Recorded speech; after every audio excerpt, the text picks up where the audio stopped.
A reading from the Holy Gospel according to Matthew.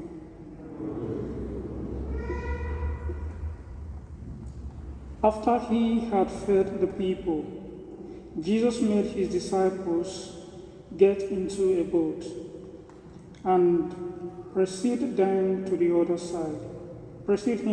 side, while he dismissed the crowds. After doing so, he went up on the mountain by himself to pray. When it was evening, he was there alone. Meanwhile, the boat, already a few miles offshore, was being tossed about by the waves, for the wind was against it. During the fourth watch of the night, he came towards them, walking on the sea. When the disciples saw him walking on the sea, they were terrified. "It is a ghost," they said, and they cried out in fear.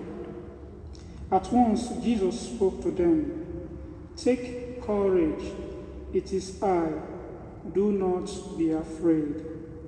Peter said to him in reply, "Lord, if it is you, command me to come to you on the water." He said, "Come." Peter got out of the boat and began to walk on the water toward Jesus.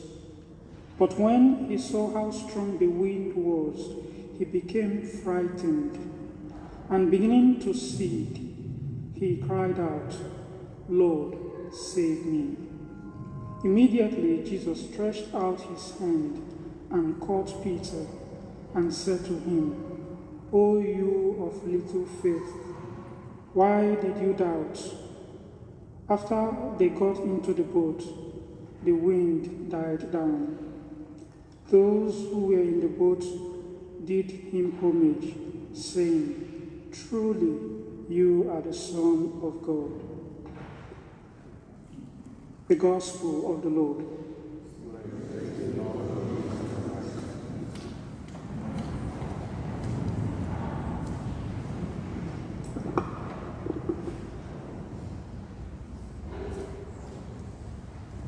Brothers and sisters, both those texts which we have just heard, speak to our imagination, and they are very well known by many of us, especially the story of Peter walking on the waves. This is how St. Augustine describes what really happened. Because if we read the story of Peter walking on the waves, we have to put it into the context. First of all, this event is repeated by all of the four evangelists. So this is how we can be sure, using a principle of multiple repetition, that it really happened. It really happened. Maybe the evangelists are different regarding some details of the story, but they all have it. Now, St. John is putting this into a context of multiplying the bread, and a moment in which Jesus was about to be named a king. The other evangelists, like Matthew, they put it into the context of the Peter's faith. But at the end, what really matters is the expression of Peter's faith. He is expressing his faith in Jesus, who is the Lord, and he says, "We have nowhere to go to." Now, that's one story, but this story grew out of a context which St. Augustine, about which St. Augustine writes as follows: "The darkness was growing, the understanding was diminishing, and the iniquity was augmenting." And Augustine applies it to a moment in which the apostles found themselves, but also to the context of our life. Sometimes we are feeling we are surrounded by darkness. We understand very little, and we see that iniquity around us is really augmenting. And we feel like being in a boat on a rough sea, where waves are attacking us, and our boat is being tossed about by the waves. Now, a similar story, a very similar story, happened to Elijah, the protagonist of our first reading. And again, we are used to read this story as a appraisal of contemplation. And we are used to read this, that this last verse says, okay, the Lord spoke to Elijah in the breath of a silent wind, and so Elijah discerned the presence of the Lord. So we all are supposed to rather step back and engage in a little bit contemplative life, and this is where in silence we will surely hear God. It's true, it's not bad explanation, by the way, if you heard that homily, but it's only a part of an explanation. Because what really happened to Elijah are waves and a storm, however, of a different kind. A chapter before Elijah is testing on the Mount Carmel, is fighting against the false prophets, the prophets of Baal, the false god to which many of the Israelites gave homage, including the queen and the king of Israel. The queen name is Jezebel, and the king's name was Ahaz. Okay, now. There is a certain competition between the prophets. You remember that story when they made a bet, okay, and Elijah says, okay, we put two different altars, we set up two different altars, and let us ask our God, or you ask your God, to receive this offering. And those false prophets, they pray, oh Baal, you come, you take this offering, you sacrifice this offering, and there is silence. And Elijah laughs at them, and he says, well, cry out to your God. Maybe he's sleeping, maybe he went to bed. You wake him up. He's making all fun of this, right?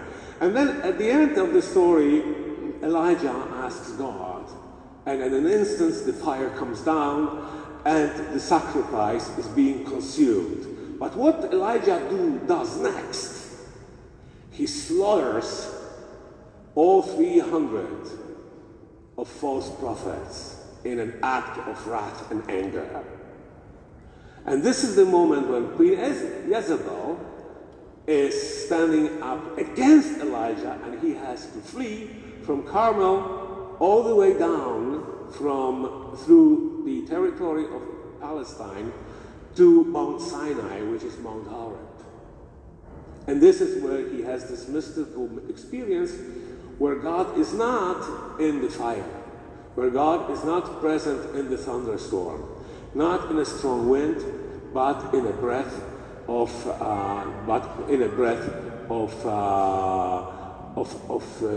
gentle wind. Now, what does it want to teach us, really? Perhaps we wonder, what is the true religion? How can we discern a true religion?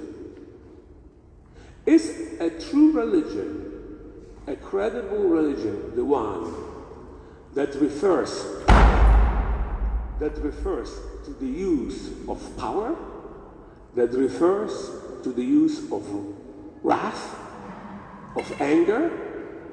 Or is a true religion, a credible religion, the one that refers to peace, to silence, to gentleness, to kindness?